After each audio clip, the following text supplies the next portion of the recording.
So hello बडी, कैसे हो? तो आज हम कुछ पॉइंट्स देख लेंगे। तो पहले तो है ट्रांसलोकेशन। ट्रांसलोकेशन क्या होता है वो देखेंगे। दूसरा के अमाइनो एसिड्स के बारे में थोड़ा जानेंगे। अमाइनो एसिड्स के बारे में थोड़ा सा पढ़ेंगे। फिर आता है यूजेस ऑफ हेरिडिटी, मतलब हेरिडिटी हम क्यों पढ़ रहे हैं वो जानेंगे। और चौथा है म्यूटेशन। म्यूटेशन के बारे में हम थोड़ा और देख लेंगे। तो पहला आता है ट्रांसलोकेशन।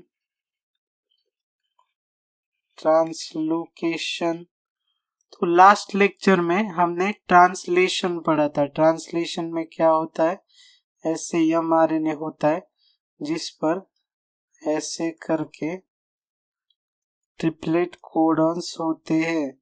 3 न्यूक्लियोटाइड का सेट होता है। Suppose G G G A U G G C U U C C। Okay, तो क्या होता था ट्रांसलेशन में? राइबोसोम आकर ऐसे यहाँ चिपकता था, बड़ी यूनिट और छोटी यूनिट, और ये कोडॉन रीड करता था। वैसे ही टीआरएनए को बुलाता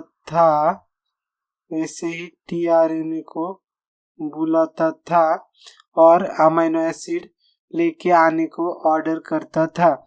और फिर एक अमीनो एसिड आया कि ये राइबोसोम मूवमेंट करके आगे चला जाता था और दूसरे कोडॉन से चिपक जाता था।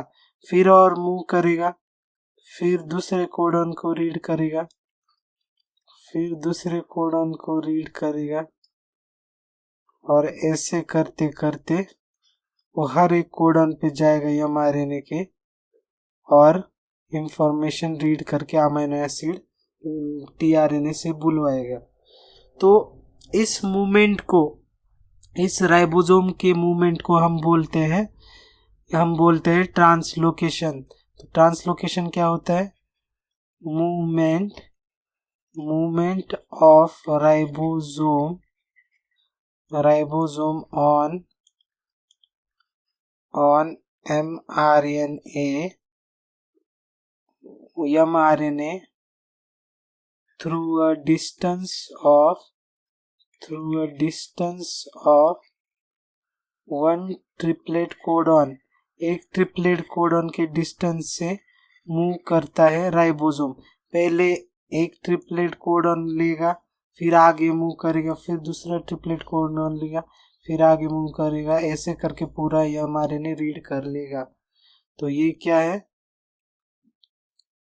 तो ये है राइबोसोम, ये है mRNA, और ये क्या है? मूवमेंट। तो अब बात करते हैं हम अमीनो एसिड्स के बारे में, कुछ पढ़ेंगे। अमीनो एसिड्स, तो अमीनो एसिड्स क्या होते हैं? Monomer of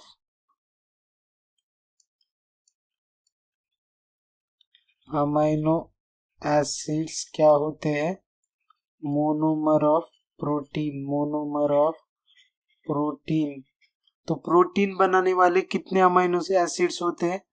20 amino acids make protein. वैसे तो बहुत अमीनो एसिड मिलेंगे, लेकिन प्रोटीन बनाने वाले बस 20 अमीनो एसिड्स होते हैं। और इसमें एक इंडियन साइंटिस्ट थे जिनका नाम था डॉक्टर हरगोविंद खुराना। तो उन्होंने क्या डिस्कवर किया? तो उन्होंने ये 20 अमीनो एसिड को कोड करने वाले ट्रिपलेट कोडॉन की खोज की। तो उन्होंने they found triplet codon which codes for codes for this 20 amino acids. Okay, तो उन्होंने जो ये 20 अमाइनो एसिड्स है उन 20 अमाइनो एसिड्स के कोड करने वाले ट्रिपलेट कोडॉन ढूंढ दिए, मतलब ऐसे ट्रिपलेट कोडॉन ढूंढे जो इन 20 अमाइनो एसिड्स को कोड करते हैं। मतलब जैसे जी ग्लाइसिन को कोड करता है, ग्लाइसिन एक अमाइनो एसिड है जो प्रोटीन बनाता है, तो वैसे ही इन्होंने इन 20 अमाइनो एसिड्स को कोड करने वाले ट्रिपलेट कोडॉन को ढूंढा। तो अब बारी है why we should study about heredity. Why we should study about heredity. तो क्यों? तो पहला पॉइंट तो है क्योंकि कुछ हेरिडिटी से होने वाले हेरिडिटरी डिसऑर्डर्स होते हैं, तो उनके ट्रीटमेंट के लिए डायग्नोसिस, मतलब पता करने के लिए डायग्नोसिस, और उनके डायग्नोसिस, ट्रीटमेंट और प्रिवेंशन के लिए हमें हेरिडिटी के बारे में पढ़ना जरूरी है। कुछ हेरिडिटरी डिसीज होते हैं, डिसऑर्डर्स होते हैं, तो उसके लिए उन डिसीज को प्रिवेंट करने के लिए, मतलब उन डिसीज को बच्चों में प्रिवेंट करने के लिए कि बच्चों में ये डिसीज ना हो, पेरेंट्स से बच्चों में ट्रांसफर ना हो, या फिर बच्चों में हो भी गए तो उनका ट्रीटमेंट कैसे करें, तो ये सब हमें जानने के लिए हेरिडिटी का जानना बहुत जरूरी है। बाद में आता है इंडस्ट्रियल प्रोसेसेस में, कुछ industrial processes which uses microbes, तो इन माइक्रोब्स के लिए हमें हेरिडिटी का पढ़ना जरूरी है। मतलब इन डिफरेंट वैरायटीज के माइक्रोब्स को जनरेट करने के लिए हमें हेरिडिटी का यूज करना पड़ता है। और लास्ट आता है प्रोडक्शन ऑफ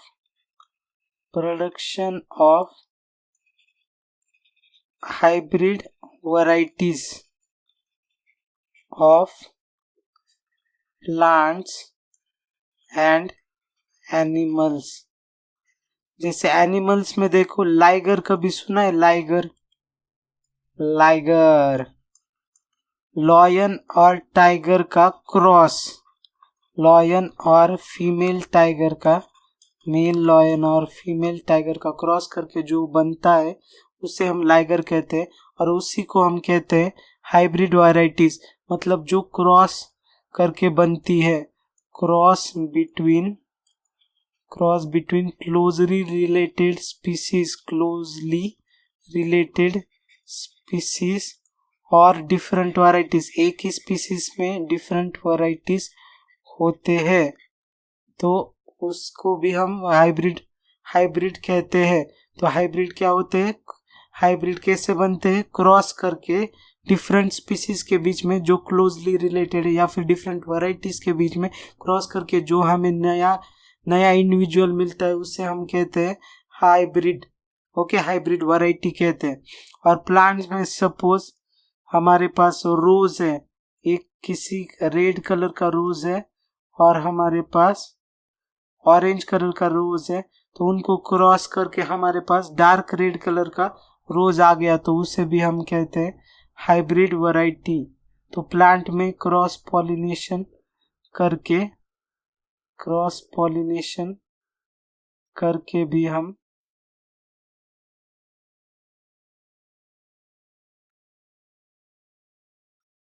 तो ये हो गया रोज। तो वैसे ही दूसरा रोज, इसको क्रॉस कराते हैं दूसरे रोज के साथ में, तो दूसरा रोज लेंगे हम पिंक कलर का। ओके, तो इन दोनों का क्रॉस जो आएगा तो एक अलग कलर मिलेगा हमें।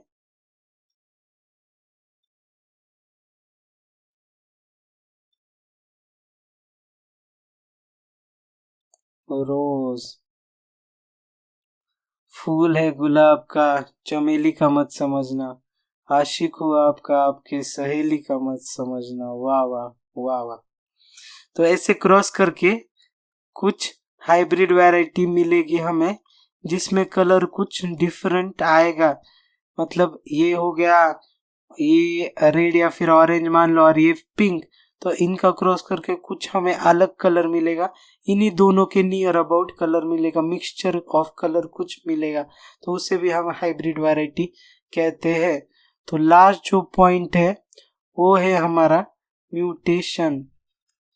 म्यूटेशन, तो म्यूटेशन के बारे में ऑलरेडी हमने पढ़ा है।